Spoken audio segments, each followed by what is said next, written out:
Hare Krishna Krishna, Hare Hare, Hare Rama, Rama Rama, Hare Hare. Continue reading from Srimad Bhagavatam, Canto 4, Chapter 8, Text 45.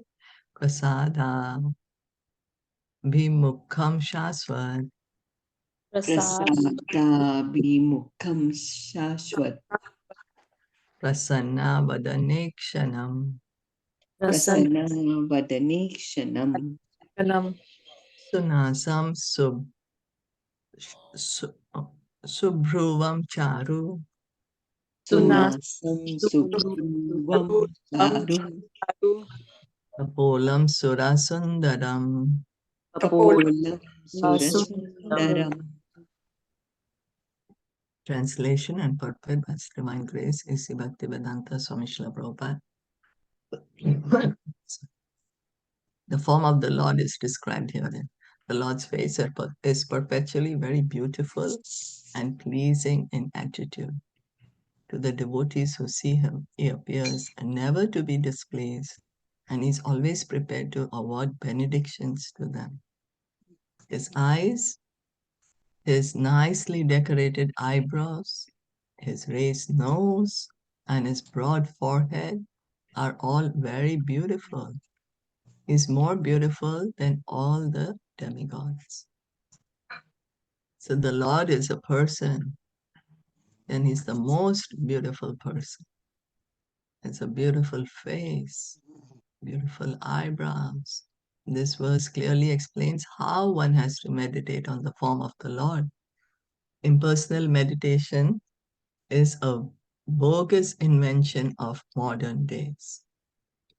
In none of the Vedic literatures is impersonal meditation recommended. You know, when we hear many people, they say we are meditating to find the truth. But the way the meditation has to be done to find the absolute truth is mentioned in the Vedic scriptures. And in all the scriptures is mentioned that we have to meditate on the form of the Lord, not on anything that we want to, not on anything void or nothing or light or this. No, the bona fide way, if we really want to do it correctly, if we really want to understand the truth. In Bhagavad Gita, when meditation is recommended, the word matparam, which means pertaining to me, is used. Any Vishnu form pertains to Lord Krishna because Lord Krishna is the original Vishnu form. Sometimes someone tries to meditate upon the impersonal Brahman, which is described in Bhagavad Gita as avyakta, meaning unmanifested or impersonal. But it is remarked by the Lord himself that those who are attached to this impersonal feature of the Lord suffer a very troublesome task because no one can concentrate on the impersonal feature. So Krishna, he says in Bhagavad Gita that he is also this unmanifested. And what is this manifested form? The impersonal Brahman. But Krishna is also saying that those who are attached to this impersonal Brahman, it's not easy for them. It's not easy, very troublesome. Now, why? Because, I mean, if we just try to think and we are told you think of nothing, or you just think of a light, how long can we be in that position? When we say nothing, we can't even imagine nothing. Why? Because we have never experienced nothing. We are always experiencing something or the other. There's like never been nothing. And like when we say, oh, there's nothing, then okay, you'll say there's nothing in the room, but there's still the four walls in the room, you know? So there's never nothing there. So it's very difficult for us to actually imagine nothing because everywhere everywhere there is space, there is, we say earth, water, air, fire, ether, something or the other is there. But it is remarked by the Lord himself that those who are attached to this impersonal feature of the Maya, one has to concentrate on the form of the Lord which is described here in connection with Dhruva Maharaj's meditation. As will be apparent from later descriptions, Dhruva Maharaj perfected this kind of meditation and his yoga was successful. So we also heard in the third canto, Lord Kapila was saying that the yogis, they are meditating on the form of the Lord. Here Narad Muni is also telling Dhruva Maharaj, you do meditation, you meditate on the form of the Lord. So that was the way in those earlier ages to see the Lord, to realize the Lord was through meditation. It's a bona fide process, but it has to be done correctly. And it is not practical for us in this age of Kali. So we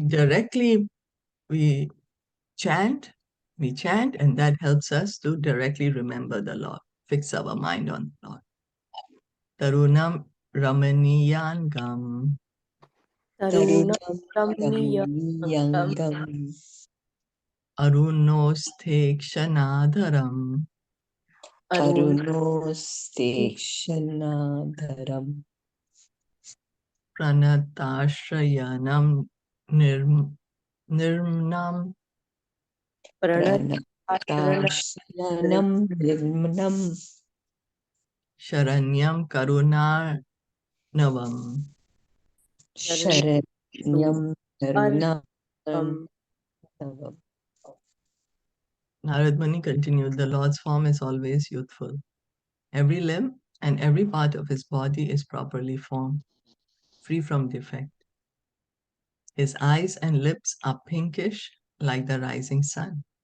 He is always prepared to give shelter to the surrendered soul. And anyone so fortunate as to look upon him feels all satisfaction.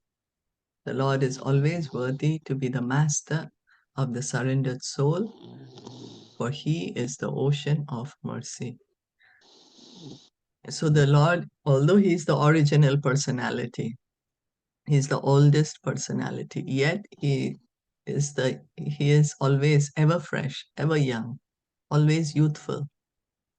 We see Krishna's photo on the Bhagavad Gita. They say he's about 100 some years old at that time, having great grandchildren, all that, but he still looks like a young person. Every limb and every part of his body is properly formed. He's the most beautiful. Krishna's form is the most beautiful. Sorry, And Shilpa, could you just mute Rashmi? oh, sure. Done. Okay, thank So then and what is the Lord? Always he's willing to give us shelter. He's saying, come to me, in fact. He says in Bhagavad Gita that give up all varieties of religion and surrender to me, and I will protect you. He's not saying, no, don't come. No, he's waiting for us. He's saying, come back to me. So anyone who can get to look at the Lord is fortunate, is very fortunate, and he feels completely satisfied. Everyone has to surrender to someone superior. That is always the nature of our living condition. We may think, no, I am independent. I don't surrender to anyone. Everyone should listen to me. But practically, that's in our mind, we think that. But practically, what do? We are always listening to someone, serving to someone. Maybe it could be our family, it could be our friends, could be our boss, superior, as Prabhupada is saying, society, nation, family, state, or government. The surrendering process already exists, but it is never perfect because the person or institution unto whom we surrender is imperfect. And our surrender, having so many ulterior motives, is also imperfect. So we are surrendering to so many different persons, but because they are imperfect and our intention is imperfect, so our surrender is imperfect. As such, in the material world, no one is worthy to accept anyone's surrender. nor does anyone fully surrender to anyone else unless obliged to do so. But here the surrendering process is voluntary, and the Lord is worthy to accept the surrender. The surrender by the living entity occurs automatically as soon as he sees the beautiful, youthful nature of the Lord. The Lord is so wonderful that the devotee feels happy to surrender to him. He feels blissful to surrender to him. He wants to surrender to him. When Lord Shiva, when he saw the Mohini Murti, and then when he realized, oh my God, what happened? And I got so bewildered by the Mohini Murti. Then he was so jubilant. He was so happy. He said, I'm so happy that I'm your servant, my dear Lord. I'm so grateful that I'm your servant. That's what he was feeling.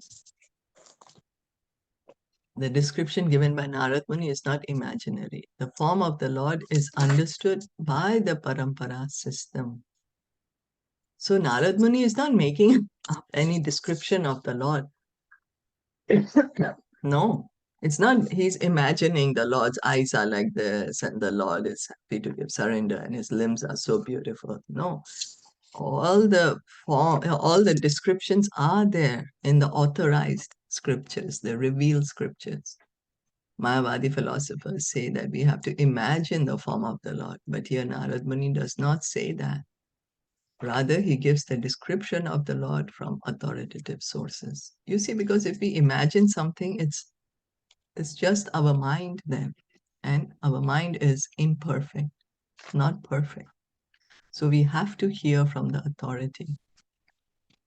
He himself is an authority and he's able to go to Vaikuntha Loka and see the Lord personally. Therefore, his description of the bodily features of the Lord is not an imagination. Yeah, Narad Muni, he's been to Vaikuntha, he's seen the Lord. So of course he can describe how the Lord looks. You know, when we have seen someone, we know how they look, so we can describe. Like even when the police they have a witness and they want to find out, then they'll ask the description. Oh, how they look. Then there'll be someone drawing, and then they'll come up with a picture. Oh yeah, this is how they look. Yeah, same. These pure devotees have seen the Lord. Sometimes we give instructions to our students about the bodily features of the Lord, and they paint him.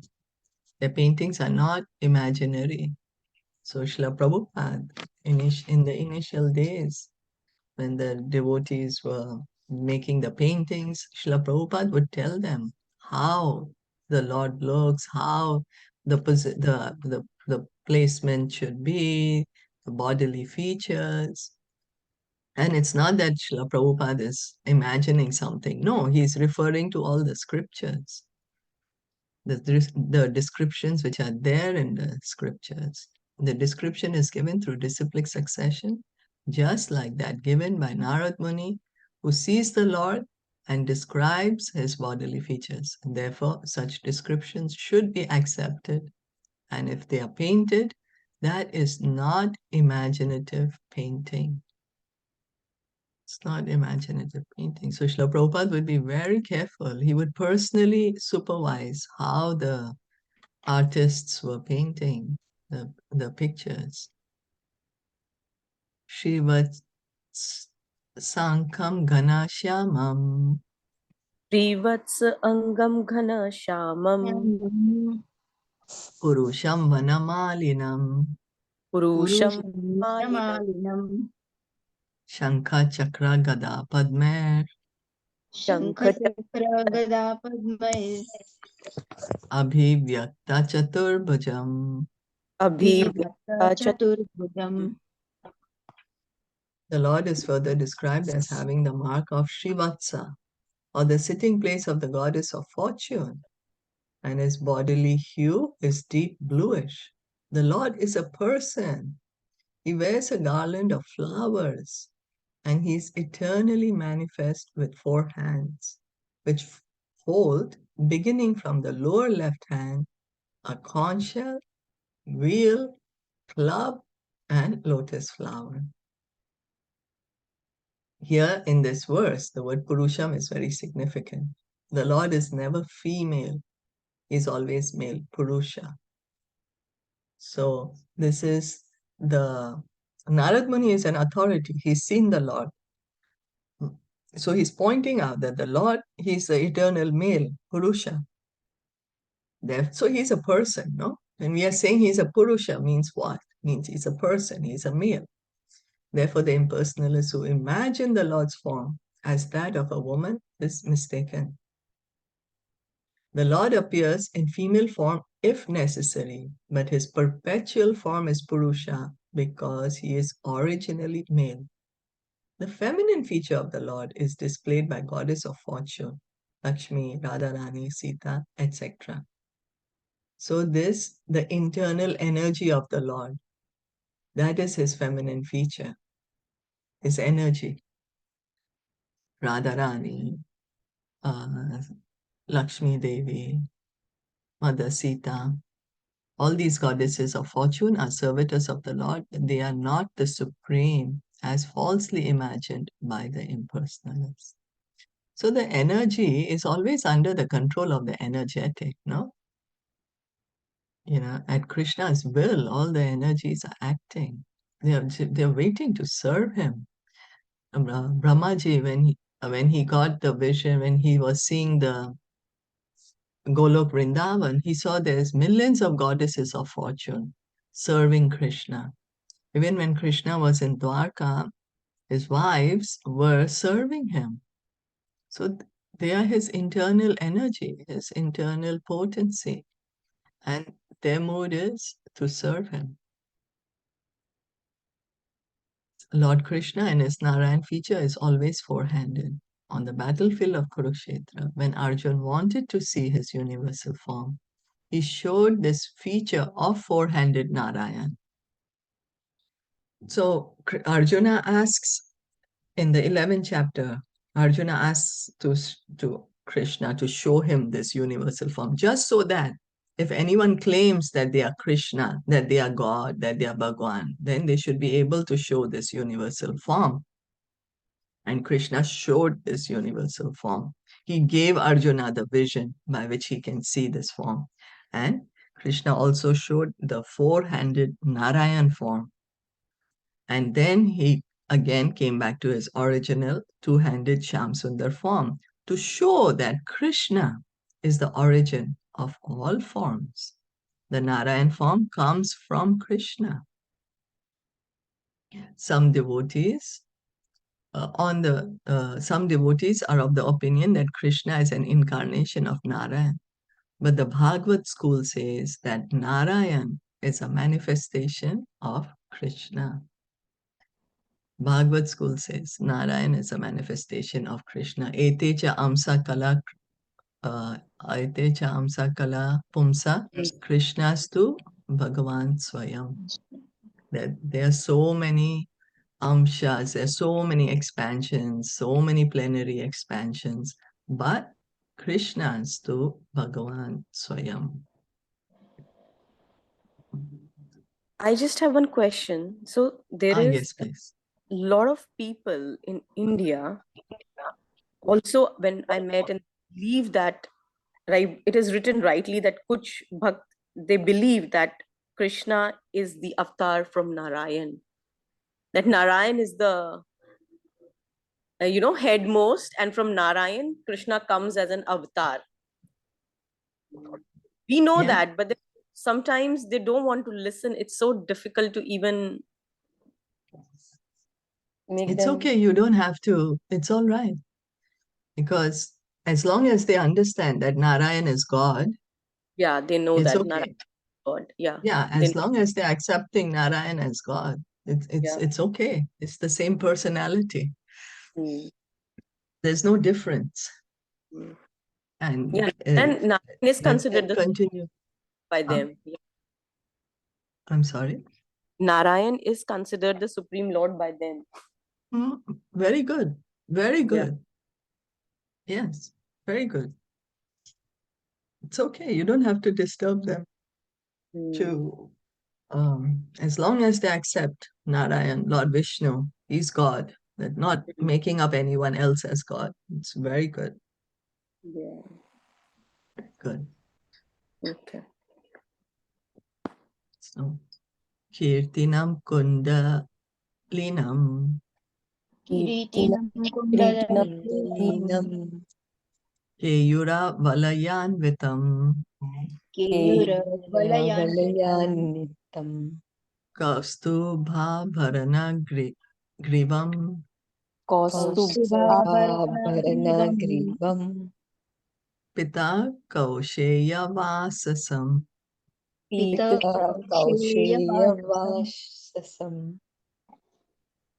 The entire body of the Supreme Personality of Godhead, Vasudev, is decorated. He wears a valuable jeweled helmet, necklaces, and bracelets.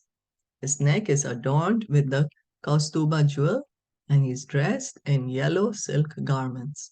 So Narad Muni is giving him a detailed description. We heard also how Kapila Dev was giving the detailed description of the Lord. He was describing all so much detail. What he's wearing. He's wearing yellow silk garments. He has a helmet on his head. He has 4 hands. He has the Srivatsa we just read. Srivatsa is the line of Lakshmi Devi. She's always on the chest of the Lord. This Kaustuba jewel, he's always wearing it. In Vaikuntha, we will see many, or so many personalities who look like Narayan, who look like Lord Vishnu, 4-handed. They've gotten the Sarupya Mukti. Then only until unless we see the Srivatsa and Kaustuba, then we will realize, oh, this is not the Lord, But they look all like him. The only difference is that the Lord will have the Srivatsa on his chest and the Kaustuba jewel. So he's so kind. He lets, you want to look like me? Sure, you can look like me.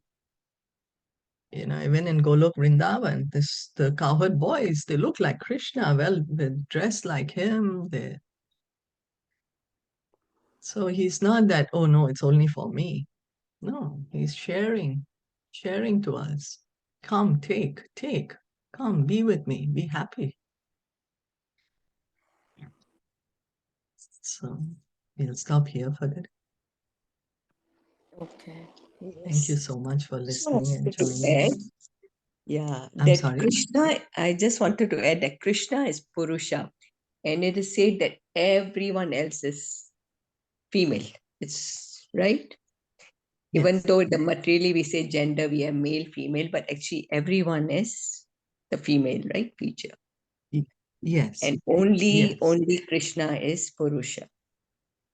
Right? Yes. Yes. Because we are all energy of Krishna. Energy, right. We are all his energy. Yes. That's right. Thank you. Thank you. Hare Krishna. Hare Krishna. Shila Prabhupada ki jai, Gaur Bhakta Vrinda ki jai. Hare Krishna. Hare